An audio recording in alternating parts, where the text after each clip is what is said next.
Hello guys, welcome to my channel Vithika's home kitchen. आज के আমার রেসিপি মশলা পনির। তো চলো আমরা দেখব কি কি উপকরণ লাগবে মশলা পনিরের জন্য।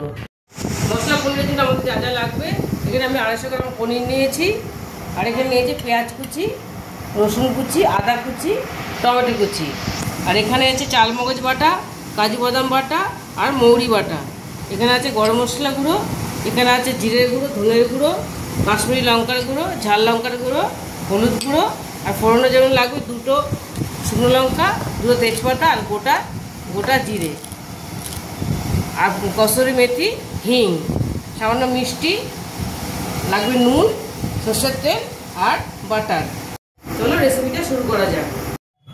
কড়াইটা আমাদের গরম হয়ে গেছে, এর মধ্যে আমি তেল দিয়ে দেবো।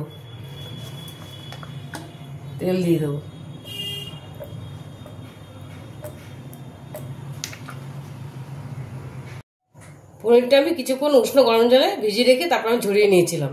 এবার আমি পনিরগুলো এর মধ্যে দিয়ে দেবো, কড়াইয়ের মধ্যে গরম তেলে দিয়ে দেবো। হালকা করে ভেজে নেবো পনিরটা। আমি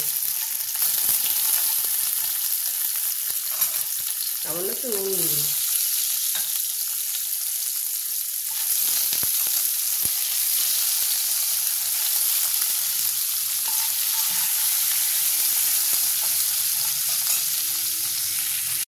পনিরটা আমাদের ভাজা হয়ে গেছে, এবার আমি তুলে নেব।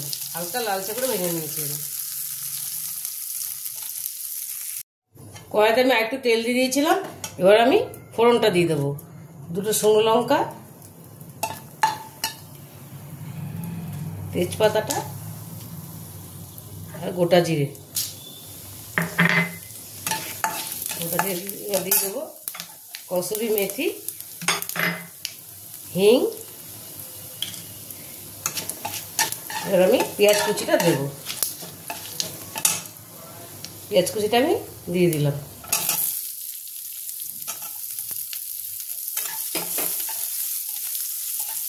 পেঁয়াজ কুচিটা আমি একটু লাল করে ভেজে নেব। পেঁয়াজটা আমাদের লাল করে ভাজা হয়ে গেছে, এবার এর মধ্যে দিয়ে দেবো রসুন কুচি, আদা কুচি আর টমেটো কুচিটা।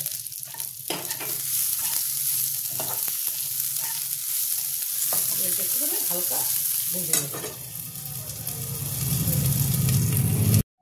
এভাবে সব মশলাগুলো একটা বাটিতে আমি মিশিয়ে একটা ঘোল বানিয়ে নেব।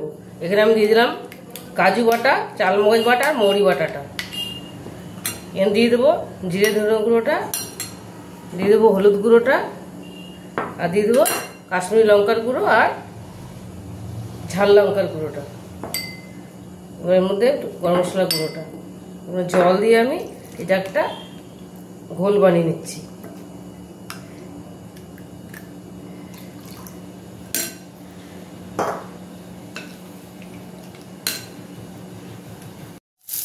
আমাদের এটা ভাজা ভাজা হয়ে গেছে, সুন্দর একটা গন্ধ বেরিয়েছে। এবার আমি মশলার এই ইয়েটা দিয়ে দেবো। আমি দিয়ে দিলাম, এটাকে ভালো করে কষবো।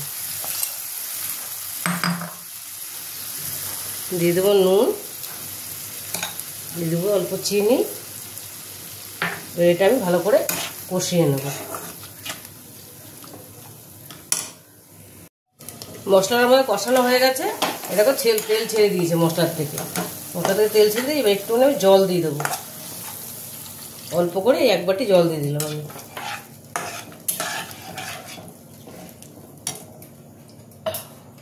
আর একটুখানি জল দেবো।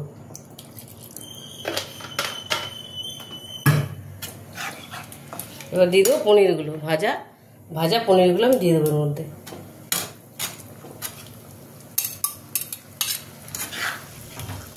একটু ফুটলে গামাকা হবে, তারপর আমরা বাটার দিয়ে নামাবো। গামাকা হবে এটা। এরকম মশলা পনিরটা আমাদের রেডি হয়ে গেছে, মোটামুটি গামাকা হয়ে গেছে। এবার আমি একটু এর মধ্যে বাটার দিয়ে দেবো। এতটা আমি বাটার দিয়ে দিলাম।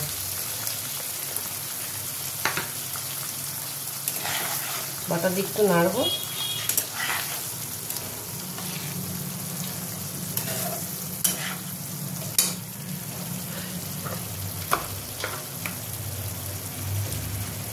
একটুখানি বাটার দিয়ে দেবো।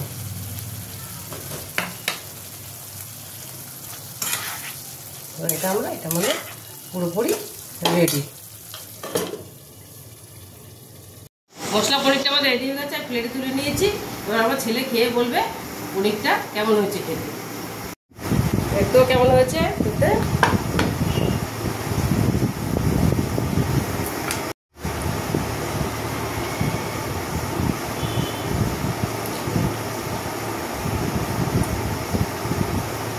না প্রিয় ছিল, আমার তো পনিরটা খুব ভালো লাগলো। তোমাদের যদি ভালো লেগে থাকে রেসিপিটা, তাহলে এটাকে লাইক, শেয়ার আর সাবস্ক্রাইব করতে ভুলবে না।